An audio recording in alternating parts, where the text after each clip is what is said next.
Humans have a love-hate relationship with change. We need it for growth and variety, and yet we hate the upheaval it brings into our lives. Resilience seems to be the answer. So let's explore a new kind of conversation where we look at the turbulence of change and the resilience that enables us to not only survive it, but to truly thrive from it. I'm Paula Shaw, life transition expert, grief counseling specialist, and author. I'll be spotlighting influential people on this podcast, people who have taken the steps to change it up. So join us as we share valuable information to help you navigate the rocky waters of change. Come on, jump on in.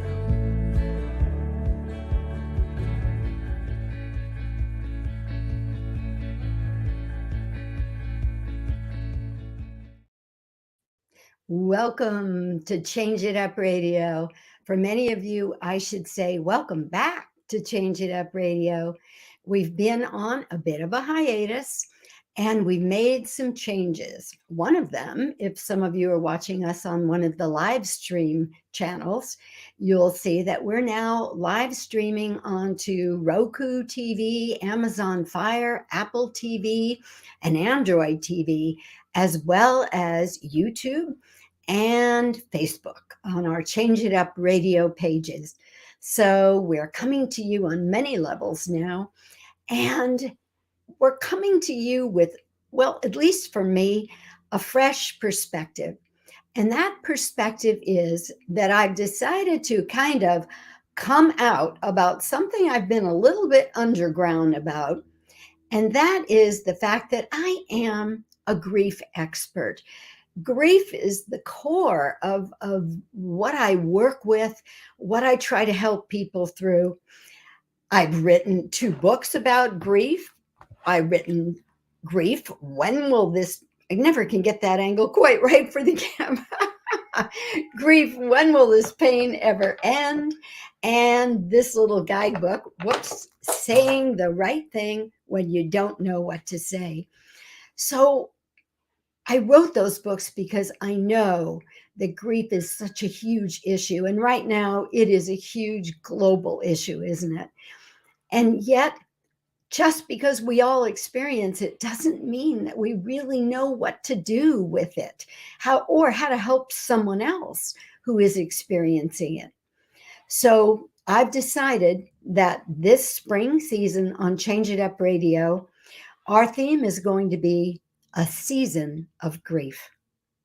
And every show will be focused on someone or some group or something where loss was experienced, and then they found a way through, a way to overcome, a way back. So we've got some fun shows coming up next week. Former NFL player Gary Plummer, whose life was severely impacted with traumatic brain injury. He'll be talking to us about what he did and how he found his way back. Down the road, we'll be having Deputy District Attorney here in San Diego, Tracy Pryor, who will be talking to us about One Safe Place, an amazing facility where abused children, abused elders, and people who have experienced human trafficking are sheltered. They don't live there. It's not residential, but all the services they need are provided there. So, and Jenna Mendez, who works in a school district here in Southern California, will be talking to us about foster children because she is the head of that program. So, oh my goodness, we've got so many wonderful people that are going to be talking to us and helping us all to learn more about this journey of grief. And that's what I really want to get into today, because I realize so many of us really don't clearly understand what grief is, or for sure, we're not sure what to do with it once we have it. And I'll tell you, I spent some time during this hiatus listening to a podcast that Anderson Cooper did called All There Is. And that was one of my wake-up calls when I realized how many people tuned into that show how quickly they grasped the content and wanted more, because there are many, many hurting people out there. So today is going to be a kind of a master class. I don't have a guest. We're just going to dig down in there and start looking at grief. Every angle of grief, all the who, what, where's, and why's of it, so that at the end of this show, I hope we can all be better informed about what it is, about what we can do when we're there ourselves, or if we're trying to help someone else. And how do we go forward? What are the best tools and things we can do to help ourselves? So let's get into it. First of all, let me ask you a question. What is grief? I'm sure some of you are going to say, well, it's tears, it's mourning, it's horrible sadness after somebody dies. And the answer is yes. Some of you are going to say it's depression, it's loneliness, it's anxiety after some major change in your life happens, like a breakup or a job loss or a terrible diagnosis from your doctor. And the answer is yes. Some of you are going to say it's panic, it's fear, it's anger, it's all these huge emotions that happen after something shocking has turned your life upside down. And the answer to that is yes. Grief is all of those things. All of those things. So many of us think grief is just about death, that, as soon as I say the word, you imagine people wearing black. And I was going to say with armbands on, but that's kind of an old concept. But some of you who are my age out there, you remember there was even a time you wore an armband. So people understood you were grieving. And there's some things about that I think are actually pretty great, because wouldn't it be great to be able to have just a little small badge on, or a little something that lets people know I'm hurting, I'm not my usual self? But we don't have that now. So what ends up happening is when people are grieving, they really have a tough time, because first of all, they don't want to bum everybody else out by talking about their pain and their sadness. And everybody else is kind of dancing around them because they don't want to make them hurt anymore. And so it ends up being a situation where we're not talking about what we're feeling. We're not honestly and authentically expressing ourselves. And I want to be really clear. Grief is the normal, natural response to any significant loss. That could be a death. It could be a job loss. It could be a bad health diagnosis. It could be the ending of a relationship, or even a move. Even getting married, even though we choose that, it can be a grief experience on some levels, because there's loss, isn't there? You no longer have your free single life the way you were living it. Now you have to live with consideration for someone else, and that creates change. So let's get the chain straight. First, there's loss. That creates change. Change creates grief. Because, and this is what we say at the beginning of every show, even though we need change, we hate the discomfort of the unfamiliar. We hate it when it doesn't feel like the usual comfy, cozy thing that we're used to. And when that goes on, we have a tough time. We feel disoriented. We feel, I don't know, kind of weird. We just, everything's not normal. It's not the way it was. And that leaves us feeling a bit disoriented. And sometimes it's even worse than that.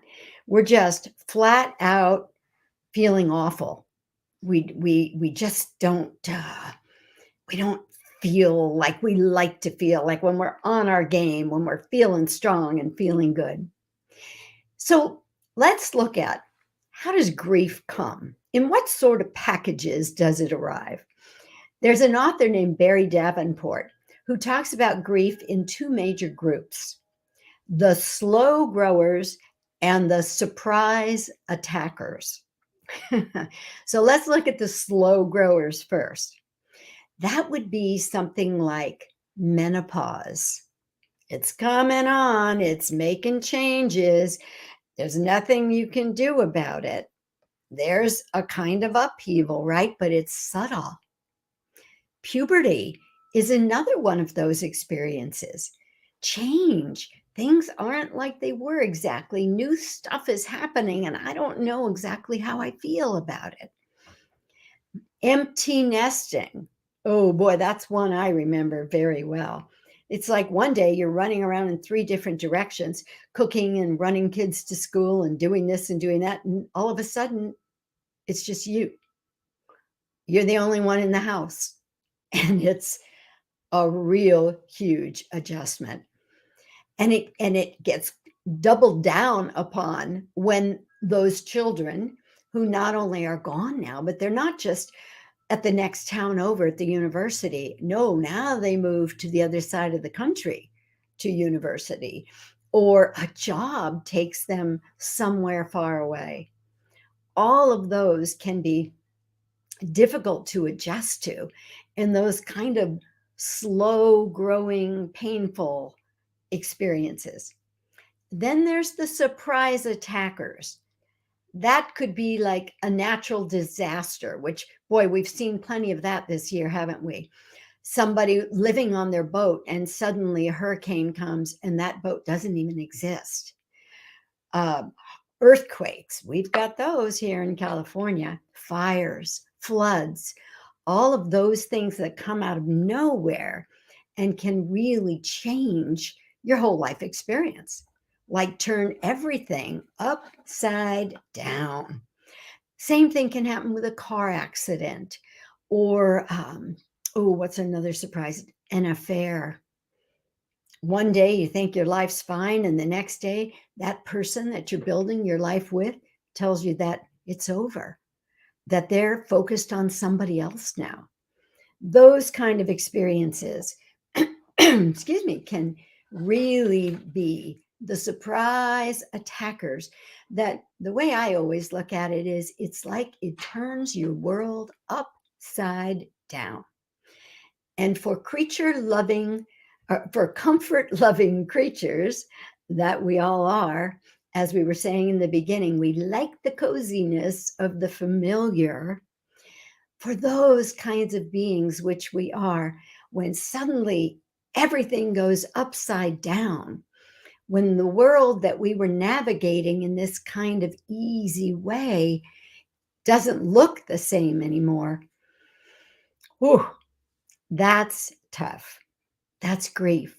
All those experiences and all those emotions we've been discussing in this segment are all grief.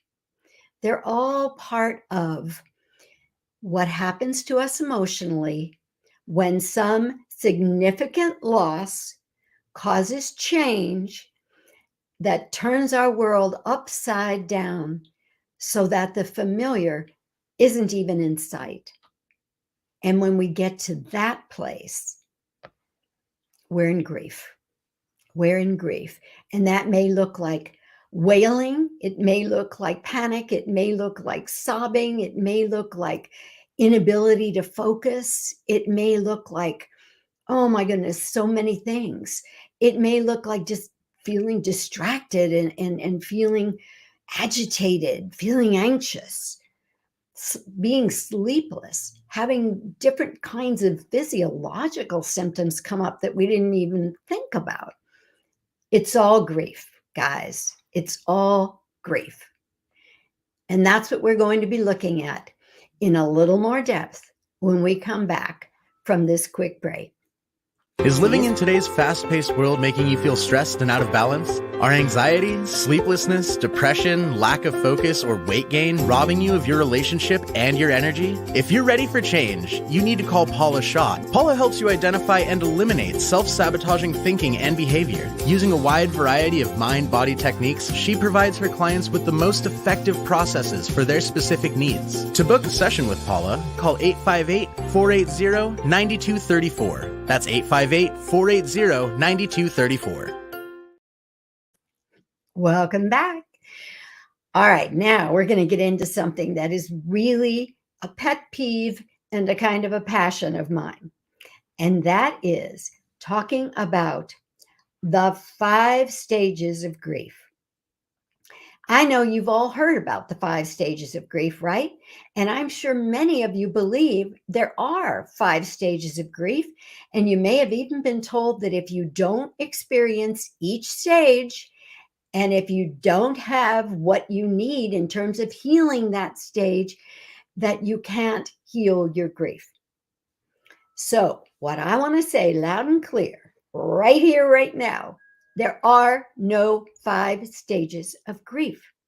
This is a misunderstanding that's been out there for years. And I'll tell you where it got started.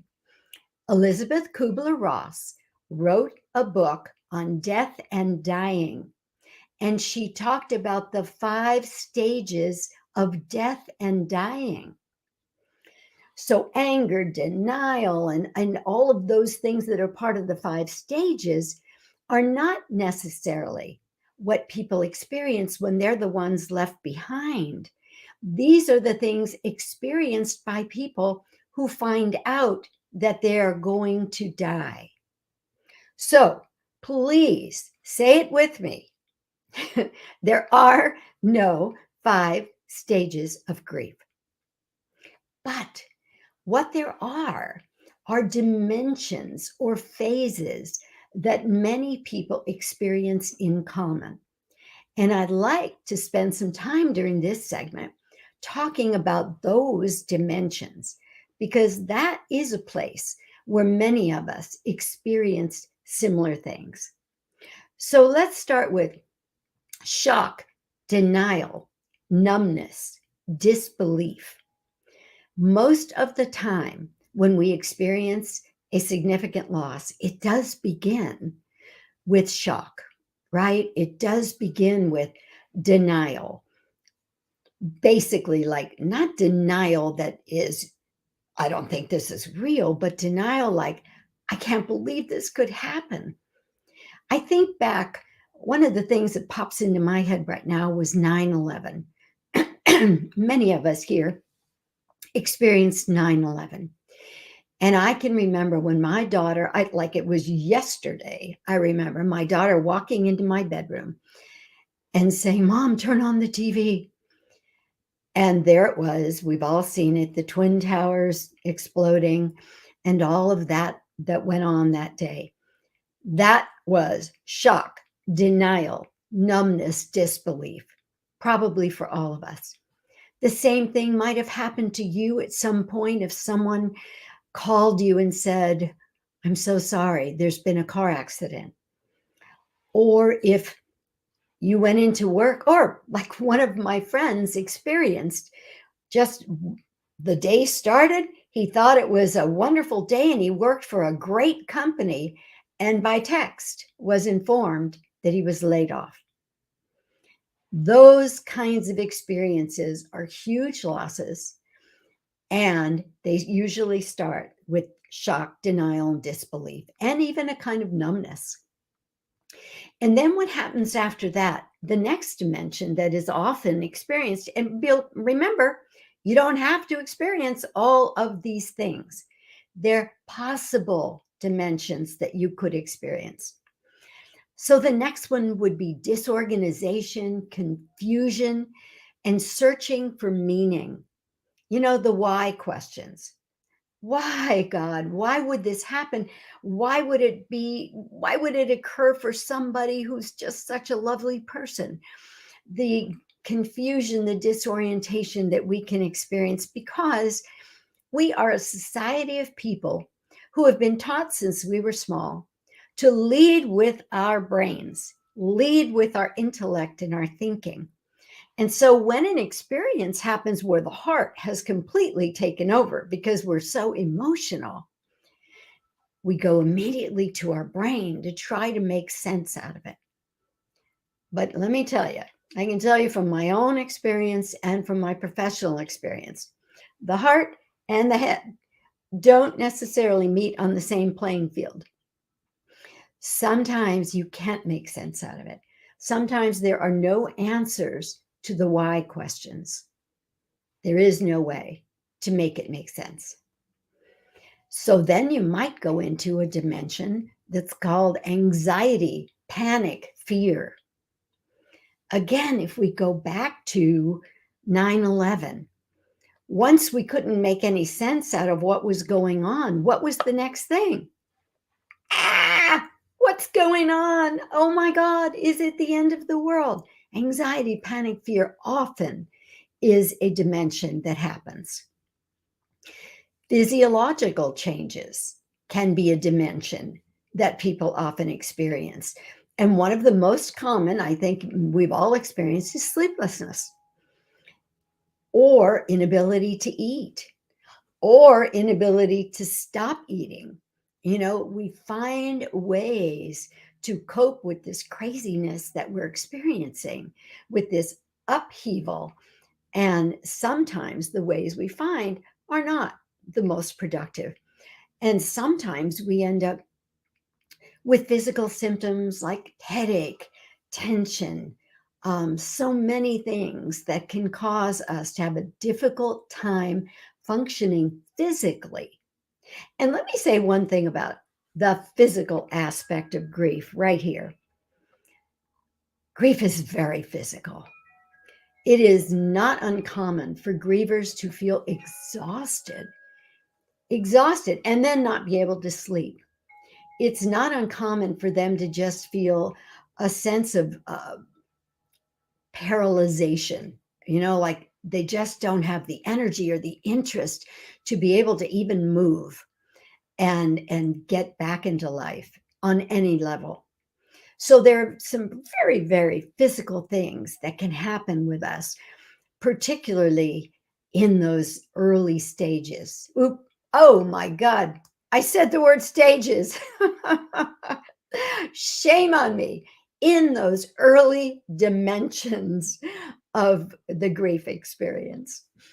So one of the ones that often comes up, another dimension, not a stage, but a dimension, is having explosive emotions, feeling anger or rage even, or just irritated.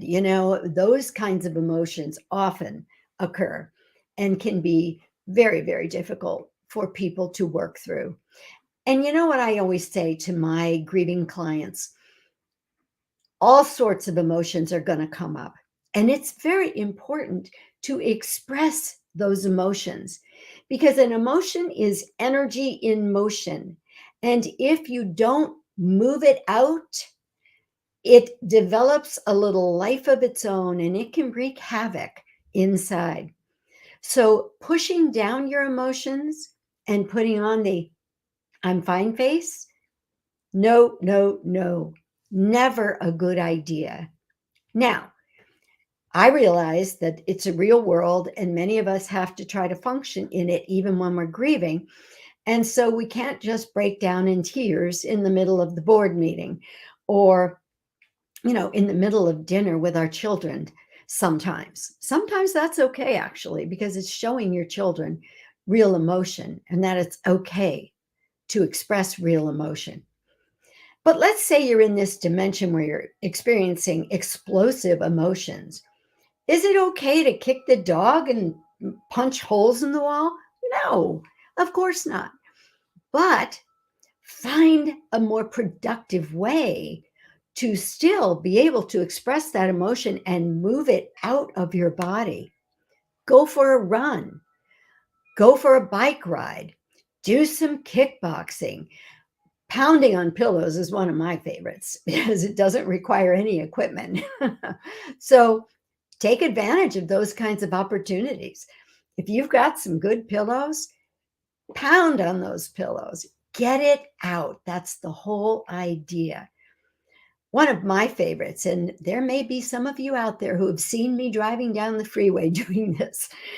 I'll often get in my car and just scream and rant and rave as I'm driving along, hopefully on the freeway where nobody's going to be exposed to me for very long.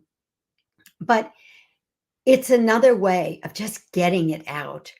In my book, Grief, When Will This Pain Ever End? There is actually a process I give you that I call the rant. And it's just that. It's just saying whatever you want to say and getting out all the pain and the anger and the frustration that can come with dealing with significant loss. So any process that helps you, whether it's going inside and being quiet and maybe meditating, or it's yoga, or it's jumping on that bike and going for an intense workout, whatever it is that helps you to move those intense emotions that you're feeling out, that's a really good thing, a really good thing. Now, there are also some other common experiences that people have when they're grieving. And that one of those is time distortion. Confusion is another one. There's something we call obsessive review, which means you can't stop thinking about it over and over and over again. These are things that, again, you may experience or you may not. But these are common when people are in this place, this grief place. A search for meaning is often experienced by many people. Just trying to figure out the whys, what am I supposed to learn from this? Why would such a thing happen? Is there a way it could benefit humanity? That search for meaning can be very common. Another thing I want to talk about for a minute here is transitional objects, particularly if we're looking at death or maybe the empty nest. Keeping some of the things that belong to that person who's no longer in your life experience can be very helpful and soothing and healing.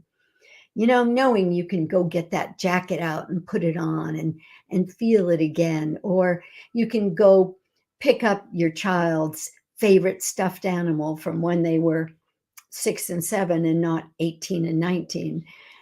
Knowing you can connect with that and connect with the memories that go with it and the lovely moments that are attached.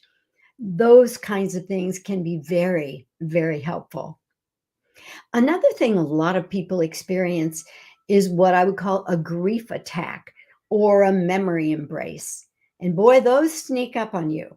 They can come when you smell a certain smell, or when you hear a certain song, or you see a certain place. All of a sudden, you're flooded with memories of that relationship that you no longer have. And those can be really tricky and tough for people if they're not expecting the possibility of them. And most of the time, we're not. But part of my goal here today is to give you a heads up about the kinds of things that can happen. So when they do, you'll know you're still okay. There's nothing wrong with you. Everything you're experiencing is normal and natural. All right, we'll do a little more exploring when we come back from this quick break.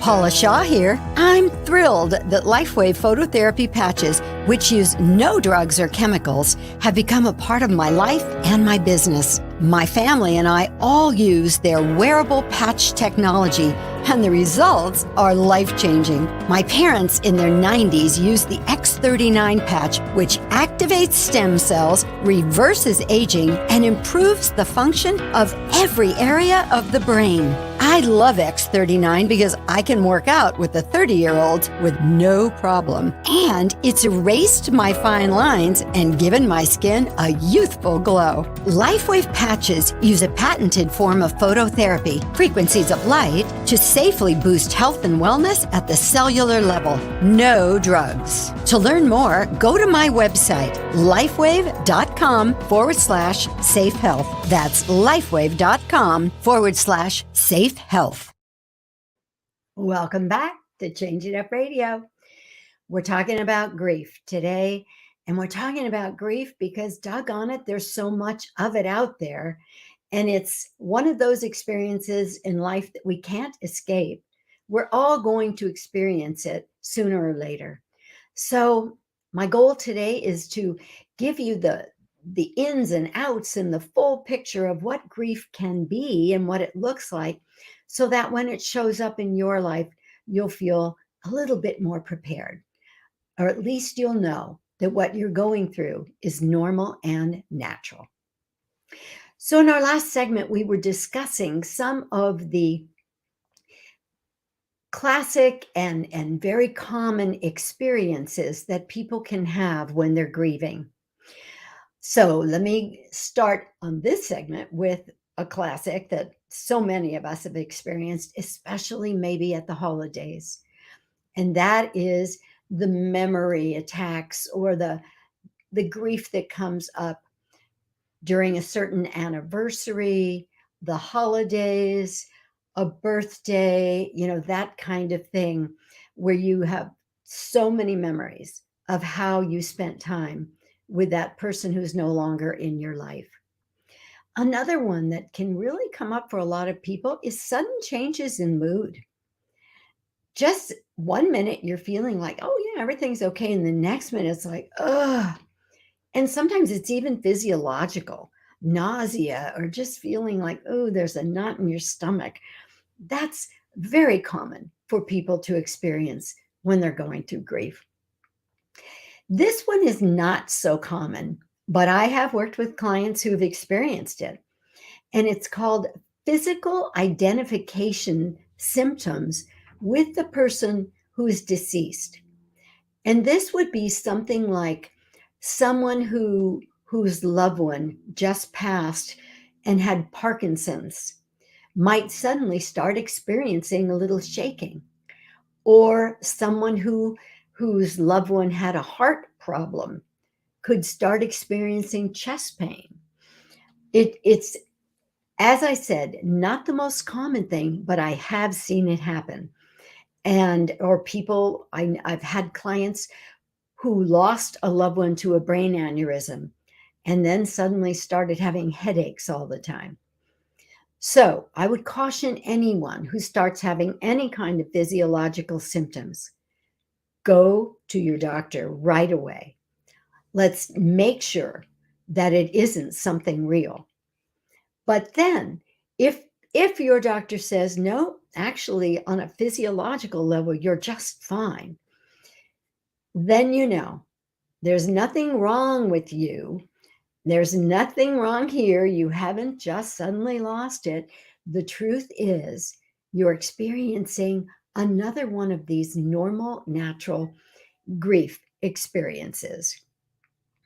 Sometimes crying and sobbing out of nowhere is another thing that we can experience that's very, very difficult. Drugs and alcohol, that's one that so many people fall into, especially because so often in the early days of your grief, people will say, why don't you have a drink to take the edge off it? Or doctors will give you sedatives. And that creates a mindset of, oh, this is what I need to do. Not deal with what's happening and express the pain. What I should do is just subdue it with either drinking or drugs. Not a good idea, guys. I always think drinking is great for celebration, but it's not really not helpful when you're sad. Because it actually depresses the body, the functioning of the body, it can make you more sad. So better to eat healthy food, get good sleep, exercise, talk with safe friends. Those are good, productive, helpful ways to deal with the pain and all of the agony and discomfort you're going through when you're grieving. So, right now, I want to just kind of switch gears a little bit and talk about what I just touched on. What do you do with your grief? What do you do when you're smack in the middle of a grief experience and there's no turning back? Your world is upside down. That awful thing really did happen, and life is never going to be exactly the same. And may I say that again? Life is never going to be exactly the same. But that can be okay, because if we handle our grief productively, on the other side, we're going to have more depth, more character, more compassion, more understanding. There will just be more of us to help others and to walk through the rest of our lives. But this idea that you want to get back to normal, you want life to be the way it was, it just really doesn't work that way. But the new normal can be even more wonderful than the old normal was. And you can be bringing to it so much more of who you are. So remember, change isn't always scary. It isn't always uncomfortable. But even when it is, it can still end up in some place that's really wonderful. And your life can be even better than it was before. So cry, moan, sob, rock, scream, pound on pillows, exercise, talk to safe people. These are all good things to do. Talk to a therapist. Just because we're all going to grieve doesn't mean we automatically know the right way to do it. Oh, and by the way, don't believe I said that. There is no right way. I set myself up, not on purpose, but I'm glad I did it. No, there is no correct etiquette for grieving. One more time, there is no right way to grieve. However, you're grieving is what's right for you. There are no standards about how you grieve. Everybody grieves differently depending on how they were raised, the experiences they've had in the past, other losses they've experienced, uh, what their church had to say about grief, what their school had to say about it, what their parents had to say about it. All of these factors impact how we grieve. So, is it even realistic to think we would all grieve the same way? Absolutely not. People who come from cultures that are more expressive, they may be just fine with sobbing, with yelling, with wailing. And other people who come from a place where stiff upper lip is more of what was practiced, or being strong and not expressing pain, well, they're not going to be okay with sobbing and wailing and carrying on. And that's one of the reasons it can be tricky for us when we're trying to help each other when we're grieving. We'll get into that a little bit later. But some other things that can be really helpful when you're grieving. And by the way, in my book, The Grief When Will Your Pain Ever End book, there are many of these tools and processes that you can look at, see what you resonate with, and then try doing that. But here's my suggestion. Make a commitment to yourself that every day you will do at least one thing to help you process your grief.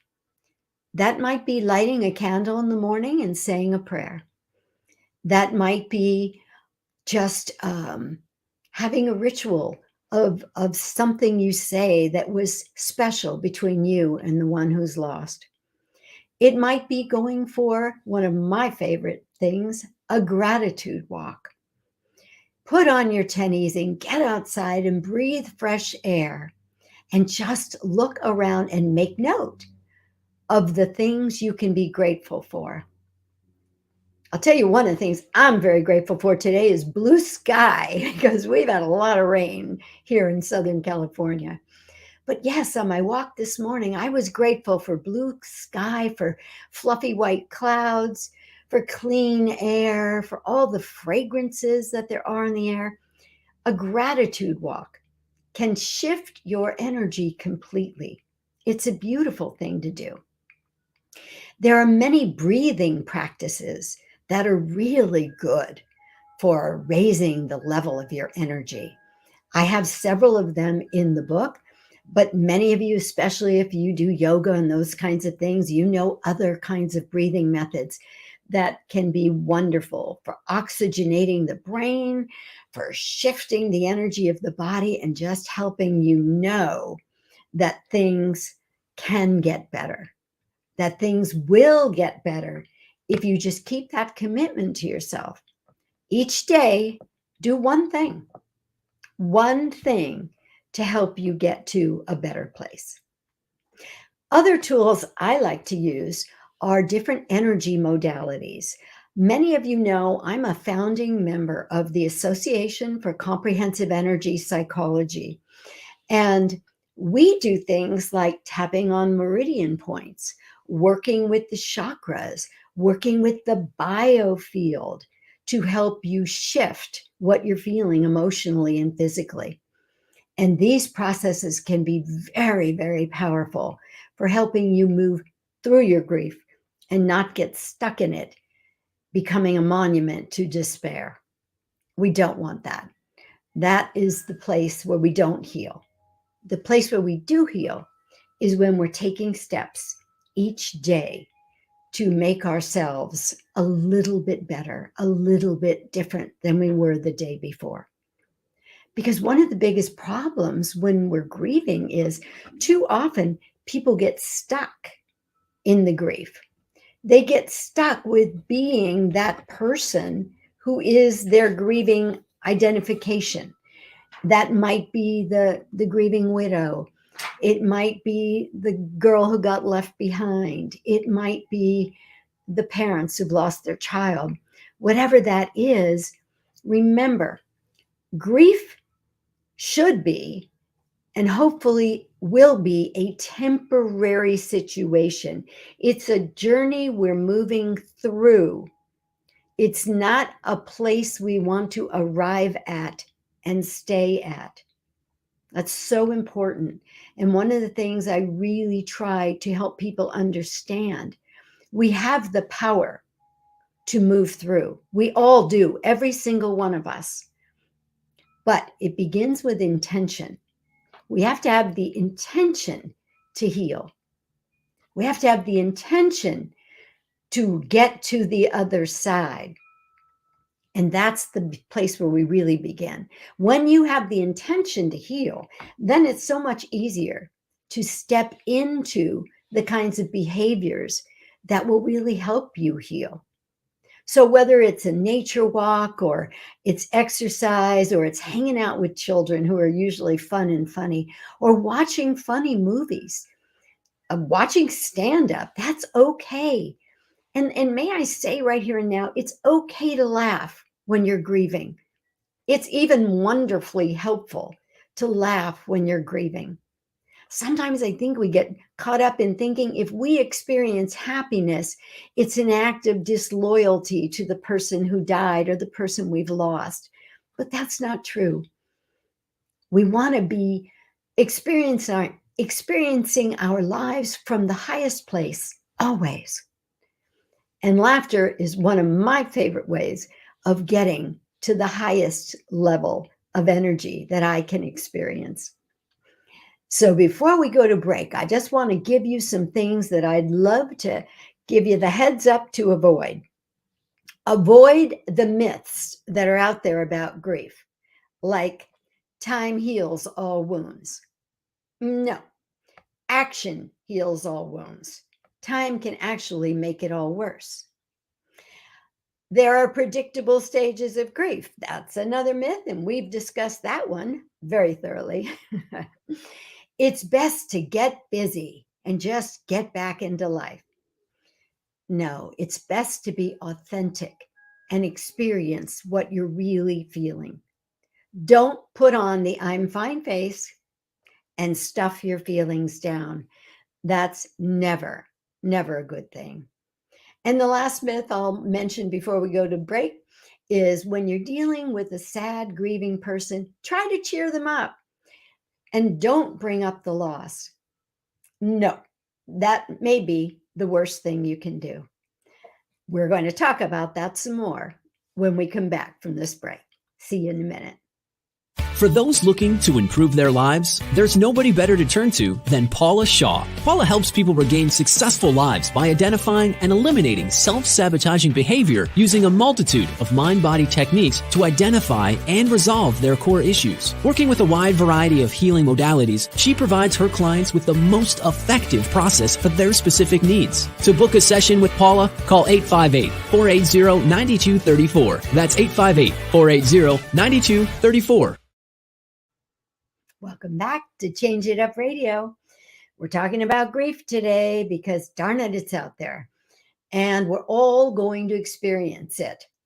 So what we want to do is have some clues, some understanding of what the grief experience looks like so that when it's our turn, we won't be blown away. When it's our turn, we'll have some tools and some processes that can help us. So in our last segment, we ended talking about this idea that it's helpful when somebody's grieving for you to cheer them up. Cheer them up. Don't bring up the loss. Don't talk about their sad feelings. No. One of the things that I will never forget is when my best friend lost her pregnancy. And I did all I could to cheer her up whenever we would speak. And finally, one day, like a month later, she said to me, I went back to work and nobody even mentioned it. Nobody talked about it. And I said, did you? And she said, no, I didn't want to bum everybody out. She said, but I couldn't believe nobody even said anything. And of course, I was feeling this agony, this knot in my stomach, because I was one of those people.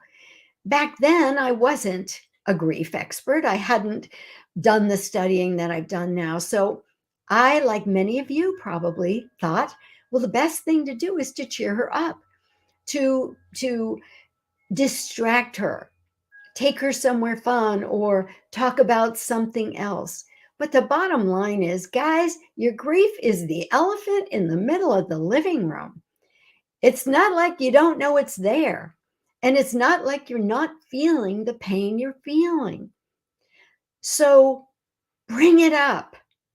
Talk to them about it. And let me say this. I know that most of you don't want to bring it up because you're afraid of, you don't know what to say. You're afraid that you'll make it worse. And you certainly don't want to hurt somebody you love and make them feel more pain. But the truth is, even if you say, listen, I know you're really hurting, and I don't even know exactly what to say. I don't know how to help you, but I just want you to know that I love you and I'm here and I know that you're in pain. That can be a really helpful thing to say because you've acknowledged the truth of their reality. You don't have to be the Dalai Lama. You don't have to be an enlightened master to help someone who's hurting. Sometimes you can even just say, you know what, I don't know what to say, but can I give you a hug? Sometimes that's the best thing anybody can do for you. Give you that hug. So I want to, in fact, one of the reasons I wrote this book saying the right thing when you don't know what to say, is because I had more clients say to me the words that my friend had said, nobody brought it up. And I knew why they didn't bring it up, because I knew why I hadn't brought it up, because I felt inadequate. I didn't know the right thing to do to help a mourner, or to help somebody in pain. In fact, recently I saw something online, and I think it was Larry David was doing kind of a comedy routine, and he was going, none of us want to talk to the mourner. None of us want to talk to, we don't know what to say to the mourner. We don't know what to do with the mourner. And I thought, wow, that should be like a little video on my book, because it's so true. And when we're uncomfortable, the unfortunate thing is what we tend to do is nothing. Instead of taking that casserole to our hurting friend and saying, listen, I brought this to you because I know you're hurting and I love you, but I don't know how to talk about your pain with you. Instead of doing that, which would be great, we don't show up at all. Oh, we get busy, or I meant to call, but we don't. And then we leave that person alone in their darkness, hurting. And that's the last thing we want to do, because grievers don't heal very well alone. That's why there's such power in grief groups. That's why there's such power in talking to your safe friends or talking to a therapist, because we need to get it out. Remember, I said emotion, energy in motion inside needs to be released. And one of the best ways we do that is through conversation, because that allows us to explore what we're feeling, to express what we're feeling. And then through that, we get to understand it better. So being that person, that safe person that someone can express themselves to, oh, it's priceless. It truly is priceless. And giving somebody that opportunity is huge. And one of the things I want to say right now, to let you all off the hook, those of you who are worried that you don't know the right things to say, the best thing you can do is to listen. Ask questions that prompt conversation on the part of the griever, and be a great listener. You don't have to have perfect answers. You don't have to know how to help them heal. Because if you listen, and I'm not just saying, kind of cursory listening, I'm talking about deep listening. When you're engaged in deep listening, the energy shifts. The person can feel that you're with them, and they can feel the safety of that listening. Think about it. Most of us are, instead of listening, we're planning the next thing we're going to say. Or even worse, we step on their lip and interrupt them and say the next thing we're going to say. Silence and listening create such a healing space. It's so powerful. But when you do speak, if you're engaged in one of those conversations with somebody who's grieving and sad, then what I strongly encourage you to do is come from, I started to go to the wrong place. Let's start here. Do not come from your head. Come from your heart. What I love to say is that when people are hurting, they need your humanity, not your database. Come from your heart, even if it's just to say, oh my God, how awful. I'm hurting for you. I feel so sad. I'm so sorry you're experiencing this. That's actually really helpful. Really helpful. So remember to listen, to really be present, and come into that conversation, not with the intention of fixing them, or God help us, cheering them up. No, come into that conversation with the intention of being supportive, compassionate, loving, being of service. Oh my gosh. If you step into the conversation with those goals, you can do so much more than you will if you step into the conversation with the desire to teach, preach, change, or advise. That is not what a griever needs. No teaching, no preaching, no changing, no advising. Be there as a human being who understands human pain. Support them in that place where they are. And that will be giving them something truly, truly helpful. So I want to end this by discussing some things that you don't want to say and some things that you do. So the things that you don't want to say that will not be helpful. And by the way, any of you who are listening to this, if you go to my website, paulashaw.com, there is a free gift there called 20 Things to Say and Not to Say to People in Pain. And you can grab that free gift, and then you're going to have your own little cheat sheet to keep in your purse or your glove box or your briefcase, so you can remind yourself when you're going into these difficult conversations.